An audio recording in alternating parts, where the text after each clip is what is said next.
In this video, what I want to share with you is how do we know whether the data products that the AI chatbot is producing, whether these are correct or not. So for example, I'm showing you this bar chart that we created in one of our earlier videos where we showed within each race and ethnicity groups what percent of respondents are stressed. So for example, among white respondents, we saw that 38.9%, again, this is unweighted without using the weights, it's 38.9% of white respondents are stressed. The key question is, how do I know whether this is correct or not? Now, for verification purpose, the best way is to do some code by yourself manually without using AI.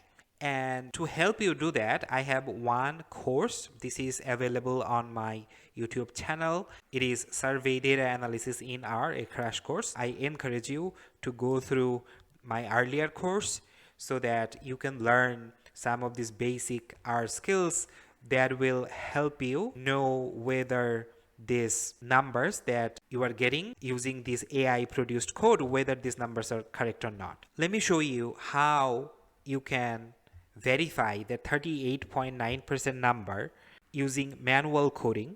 So here I'm just importing my data set. Next thing I'm going to do is exclude the respondents for whom that stress variable has missing responses. I can do that using this code. So I'm just going to create a new data frame from this old data frame, and I'm going to use this filter function, and then I'm going to use distress greater than 0 so that these negative responses, the missing responses, are eliminated. But before I do anything, I should have my dplyr package loaded. So I just ran this line of code, library dplyr, that loads this dplyr package into my R environment, and then I can select this line and click run.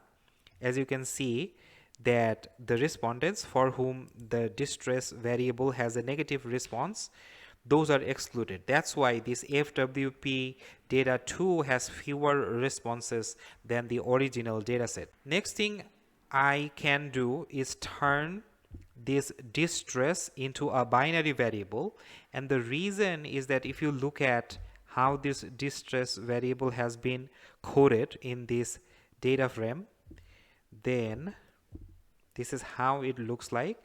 It can take any value between 1 and 5, and 4 and 5 are the respondents who are sometimes or often feeling stressed.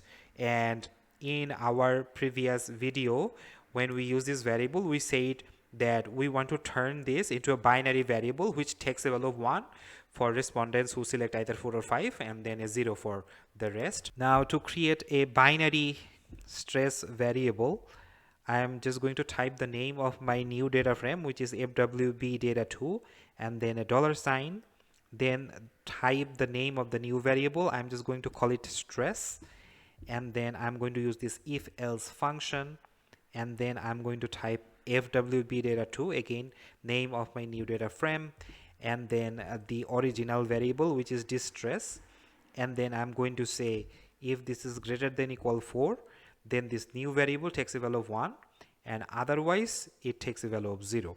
Again, if this seems foreign to you, please go back and watch this video lecture, which is part of my survey data analysis in R crash course. Now I am almost set to do the verification, and the way to do it is you type the name of your new data frame, which is FWP data 2, then you have this pipe operator, then you have this group by function, and then inside that you type the name of your grouping variable. In this case, that is PPETHM. This is the race and ethnicity variable in this data frame. Then you use this pipe operator one more time, then you use this summarize function, and then inside that you can type the name of a new column. I'm just going to call it percent, and then equal. Then I have this mean function, and inside that I type the name of my new variable stress that I just created. If I do that, select all this, click run.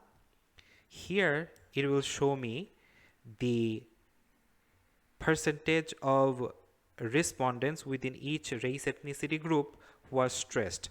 Now, although I called it percent, but here I'm getting the proportions. So what I can do is just multiply this proportion by 100 so that we can get the percents. And here I'm getting 38.9, which is exactly what we got in our simple bar chart. If I show that to you one more time, this is how it looks like, 38.9%. And now I manually verified that that is the case. Again, PPEDHM1 means white respondents, and for them this unweighted stress level should be 38.9%. So that means the code that the AI tool produced, that generated the correct number. So I can be really happy with the AI code that I got. So this is one way you can verify your AI code.